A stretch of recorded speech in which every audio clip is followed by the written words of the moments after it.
inspired by his words of how we can all improve ourselves and by the beauty of UMBC's campus, especially the food, which I discovered when Mr. Fiore took us on the tour. I was really inspired to do that. But first, I'm going to talk about my high school. Honoring a long family tradition, I entered Baltimore City College. Try to start with it. All right, honoring a long family tradition, I entered Baltimore City College High School, where I learned to take part in numerous rigorous classes.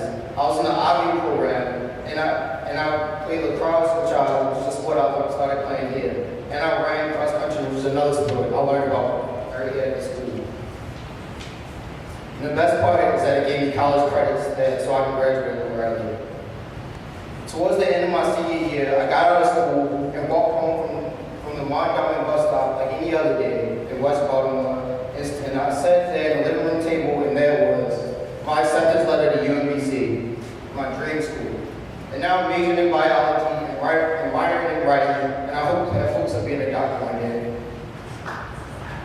I'm almost halfway through college, and I'm studying calculus, molecular geometry, bomb calorimetry, and all sorts of scary science topics.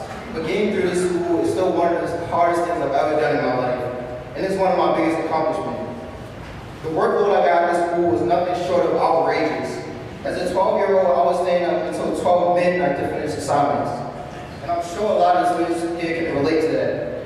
This is my show of hands. How many of you have stayed up until 10 o'clock at night going home?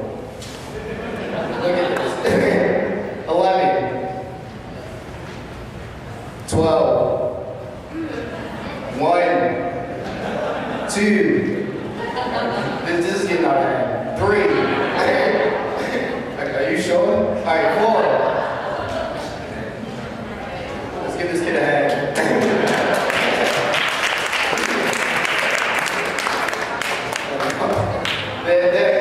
there are easy ways of avoiding staying up till 4 o'clock in the morning. A lot of the reason why I stayed up that late was simply because of procrastination, which was basically my fault, not the teachers. But anyway, school was my entire life back then. And I'm thankful for all the work I was given here because it shaped me into the person I am today and prepared me for high school and college. And I'm not just saying that because my old teachers are listening. There are students at UMBC who wouldn't last a week here, and my roommate being one of them. I can guarantee he's either sleeping or playing Xbox right now. That's all he does. But if all the school was good for was saddling children with tons and tons of schoolwork, it wouldn't be much of a successful school. It wouldn't be a school at all. Schools cannot just focus on academics. In addition to the workload, there are teachers and students who support one another.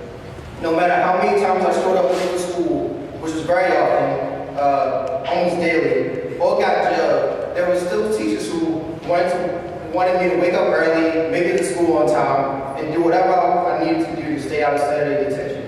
And I'm thankful for that.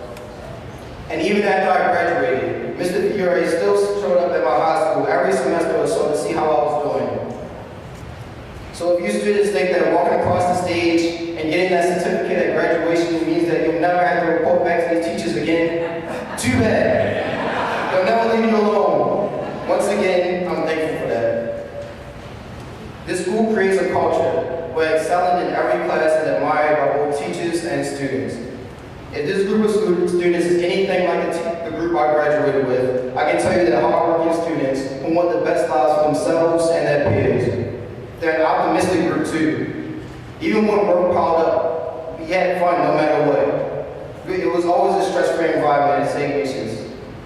When I played lacrosse here, and we didn't have a very competitive team, we would get blown out like 15-2, and we'd be on the bus patting each other on the back, celebrating the 2 goals we scored together.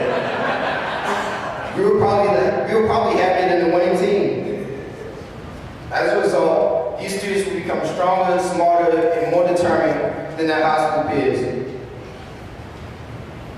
It's very tough categorizing this school as simply a middle school because most middle schools, especially in the city, just teach students facts from a curriculum. But this school teaches smart students how to be better people, how to be productive citizens, and how to be their brother's keeper. And last, but certainly not least, I'd like to acknowledge my mother who was just as committed to see me graduate and also excel. Knowing that from a strong educational foundation, great people, communities, and societies are built. Despite our financial and family challenges, and the fact that she was in the final stretch of her nursing school studies, she kept me, my sister, brothers, nephew, and a few of my teachers on our toes. Since becoming a UMBC student, I found that she also loves the food there. With that, I'd like to thank all parents who recognize that the opportunity for your sons to attend St. Ignatius is a special one, and are dedicated to working with the teachers and administrators to carry on the traditions of St. Ignatius. Thank you, sponsors, for your continued support, and thank you, teachers who work every day once again.